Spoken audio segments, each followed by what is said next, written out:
శ్రీగురుభ్యో నమ. శ్రీమతే రామానుజాయ నమ. కృష్ణం వందే జగద్గురుం.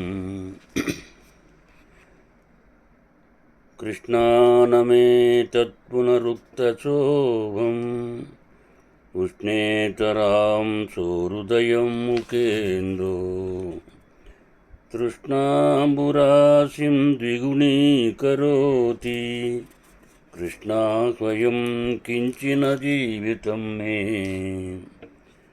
తదేతదా తామ్రవిలోచనశ్రీ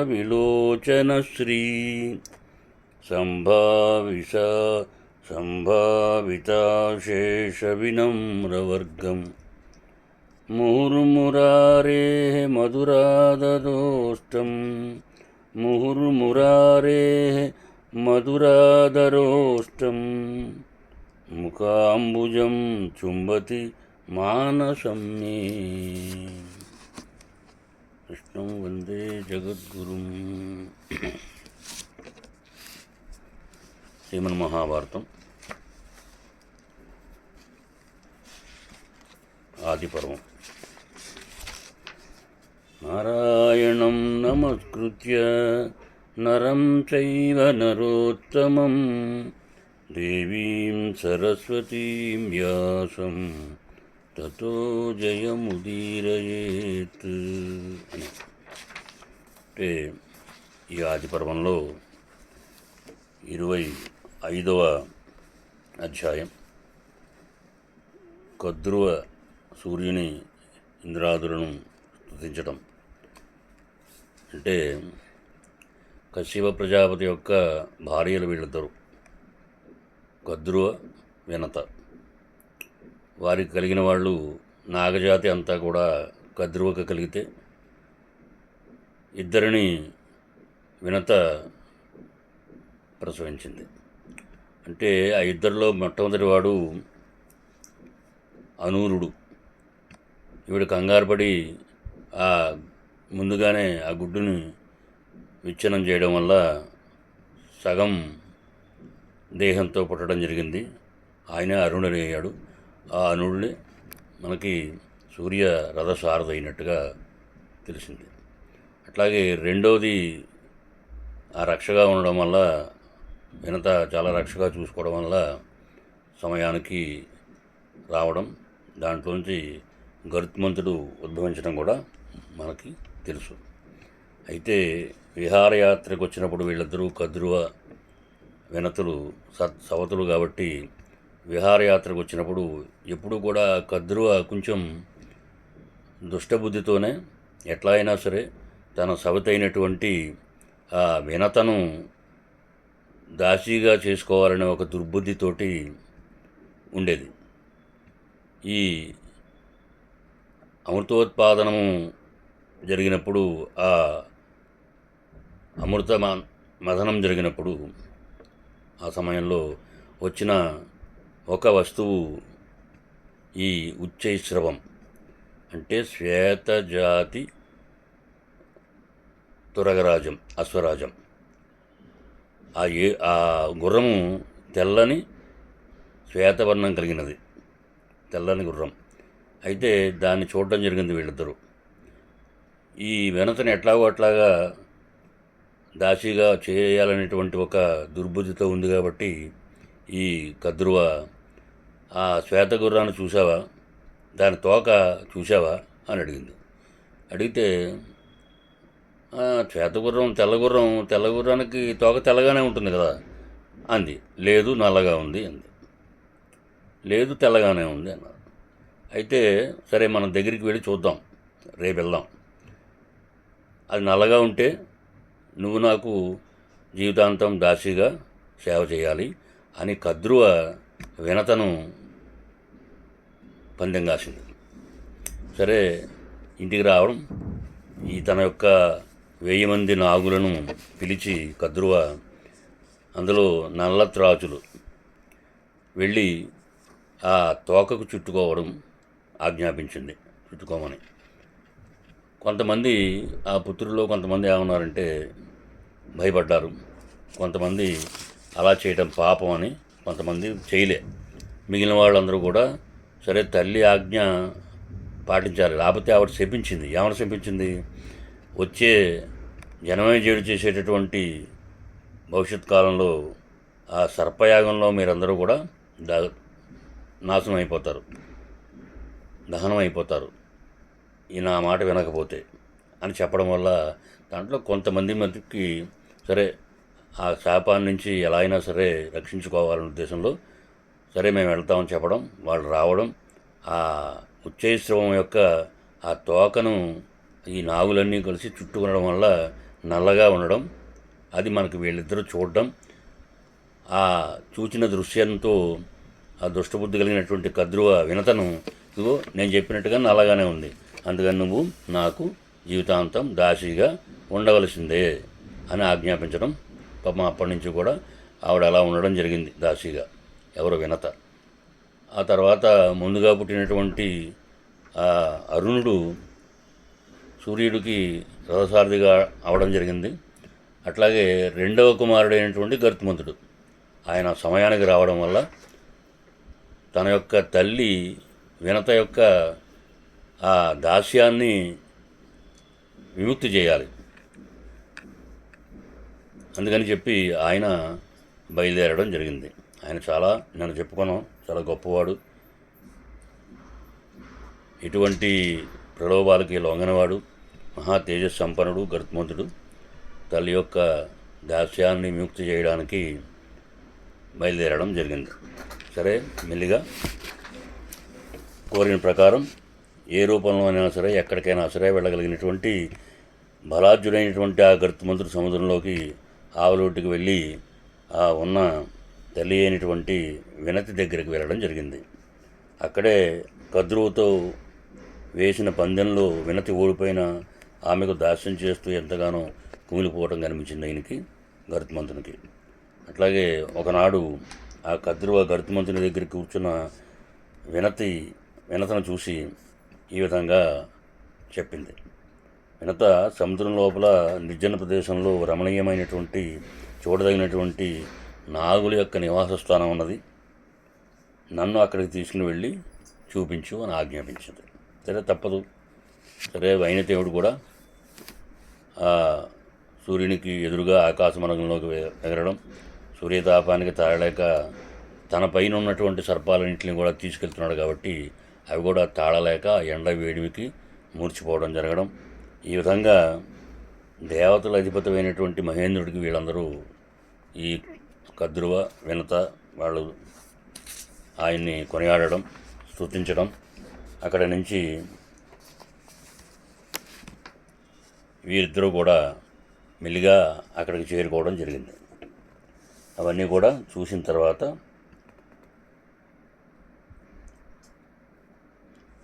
ఆ పర్వతాలతో అడవులతో కూడినటువంటి అంధకారాన్ని పటాపంచలు చేసేటటువంటి సూర్యుడితో కూడినటువంటి ఆకాశం అంతా కూడా ఆ తిమిరముల మకరాది జంతువులతో ఉన్నటువంటి అలలతో కూడినటువంటి సముద్రం ఆ గొప్ప విషయాన్ని వాళ్ళు చూడడం, తిరిగి మళ్ళీ పయనం జరగడం జరిగింది.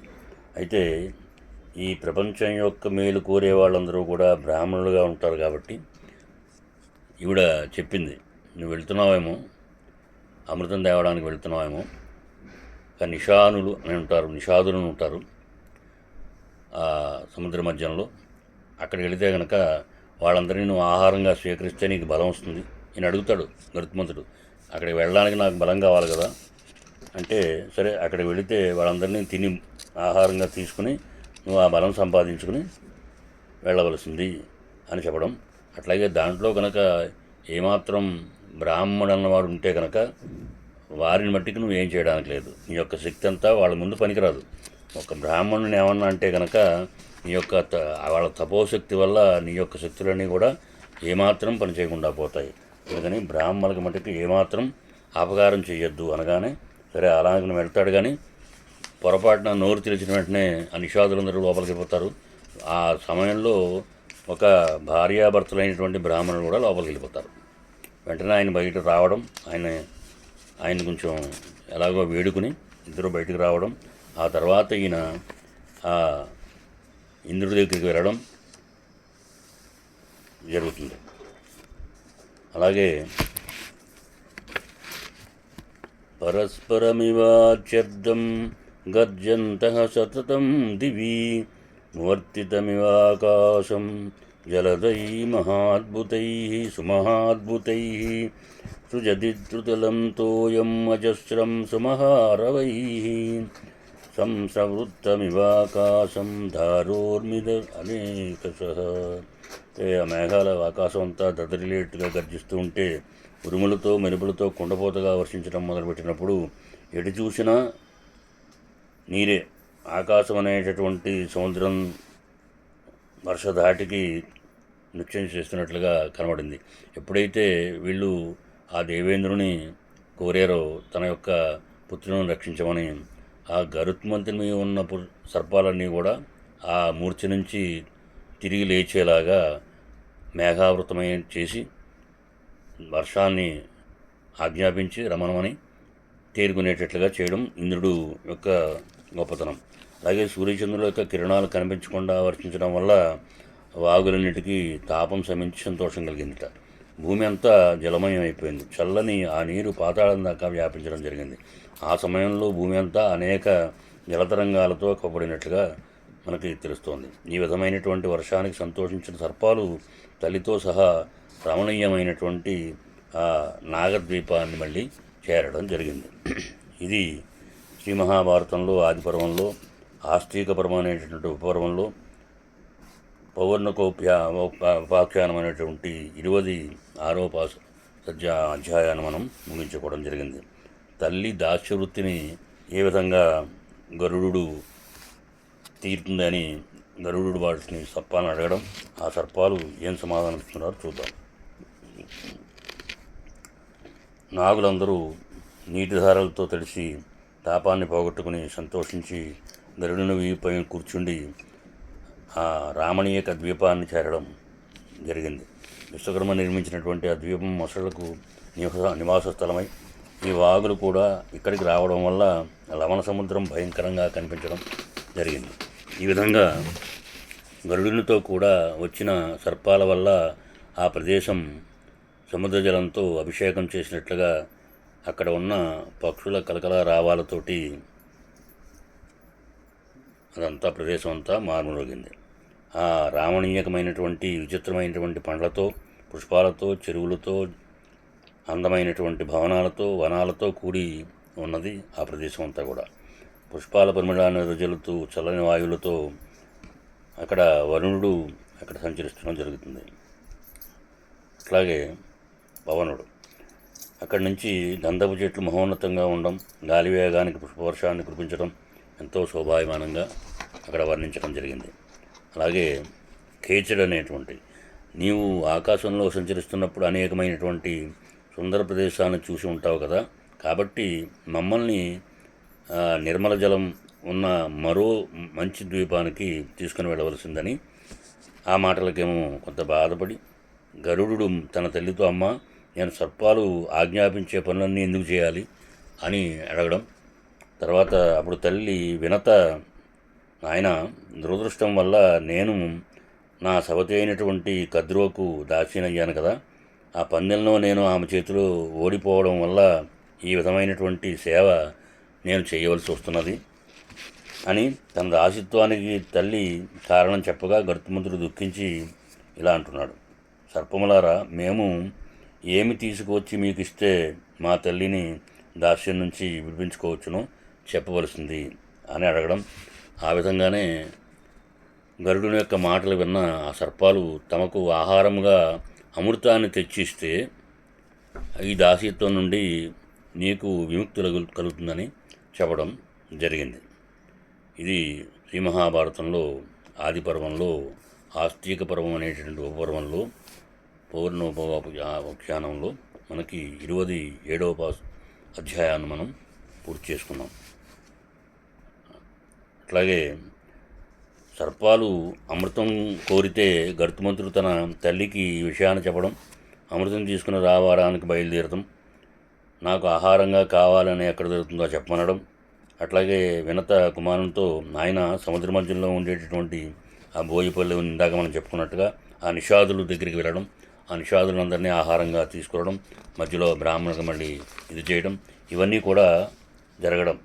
అప్పుడు ఈ విధంగా ఆ తల్లి యొక్క ఆ దాస్యాన్ని విముక్తి కోసం చెప్పి గరుడు బయలుదేరడం, గరుత్మంతుడు తల్లి ఆశీర్వచనాన్ని పొంది ఆ రెక్కలను విప్పార చేసి ఆకాశంలోకి ఎగిరినాడు.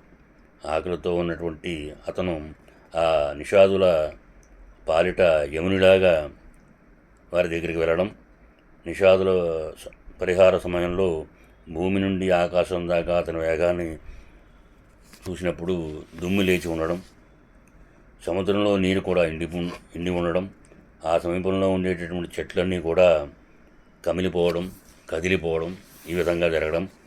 ఇట్లాగా అతడు నోరు పెద్దగా తెరవడం, ఆ విధంగా శత్రువుల్ని తప్పింపజేసేటటువంటి బలశాలి అయినటువంటి గరుత్మంతుడు ఆకలితో ఉండి నృత్య జీవనులైనటువంటి నిషాదుల్ని అందరినీ తన నోట్లో ఇముడ్చుకోవడం జరిగింది.